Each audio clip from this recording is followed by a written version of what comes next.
And you can see they got the azimuth rings around here, and so we've got the smoke.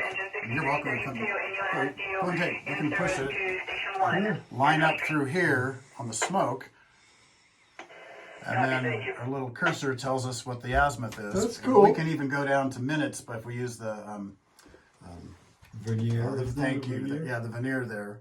Artificial intelligence couldn't have done any better. You know, and they haven't manufactured them for a long time, but it's like if a lookout's in danger of being burning, you know, it's like if they can, it's like, get this, because this is the most valuable part of it, because they're irreplaceable. And then they can slide. So like if if we're looking this way and this is blocking the way, so we can slide it left or right. Oh yeah. Or on these windows, if one of them's blocking, there's two sets of rails. We can pick it up and move it over like that. Yeah. You guys hire a window washer to come up here? That's yeah. They hire, they're called volunteers. And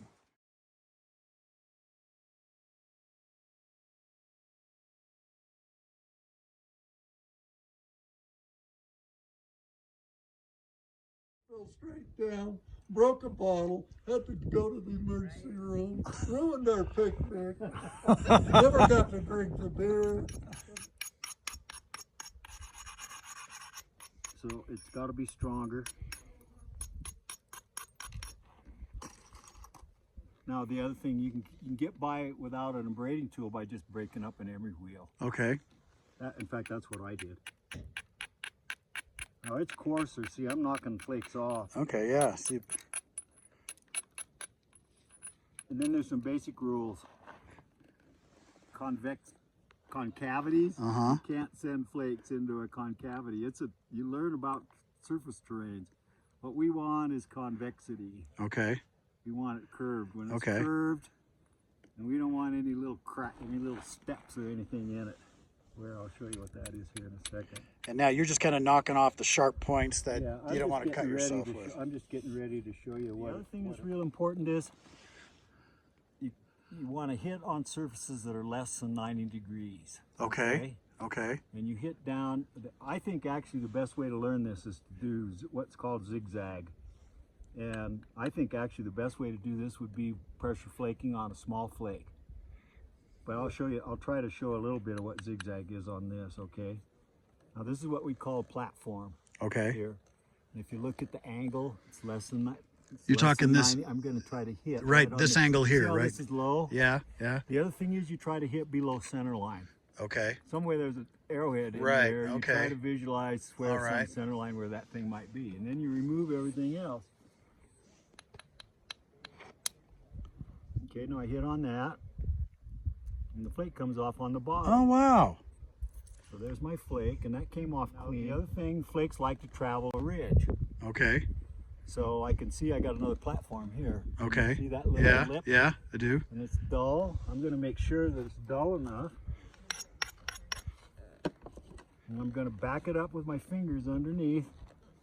And I'm going to try to come down and hit right there. Okay? Okay. That's part of the thing where it takes a lot of time to learn how to hit where you want. Now, let's see if I can do this. Okay. Wow. Holy cow. You see, it took off part of it. Yeah. Now there's a flake. You could make a small arrowhead out of that after you get the bend out of it. Right, okay. The best thing with that, if you were going to make a little arrowhead, would be to break it in half. Okay. Now, so indirect. I mean, with direct percussion like this. Now I'm just going to bring these edges up a little bit here.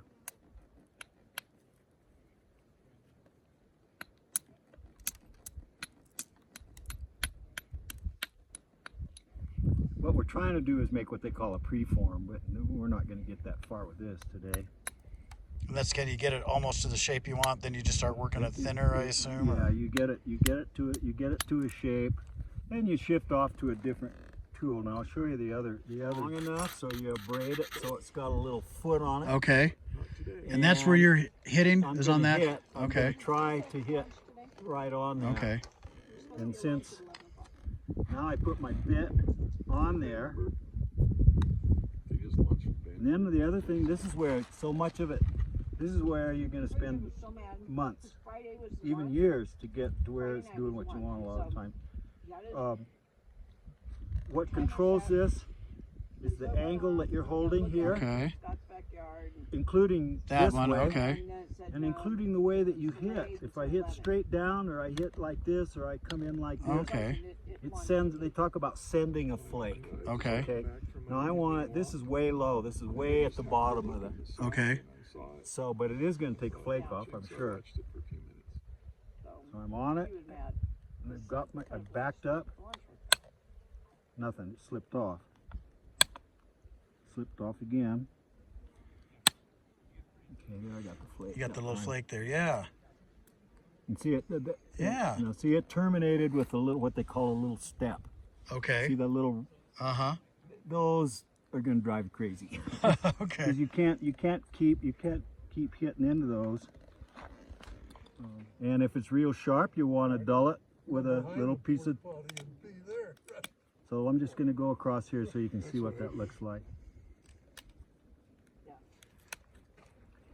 And this is called a zigzag, and this is how you get rid of a square edge. Because you can't nap a square edge, because you got to get something that's less than 90 degrees. Okay. And you got to learn to recognize what platforms are. And I'll point out a few more for you here in a second. So I'll show you what this edge looks like after it's zigzagged.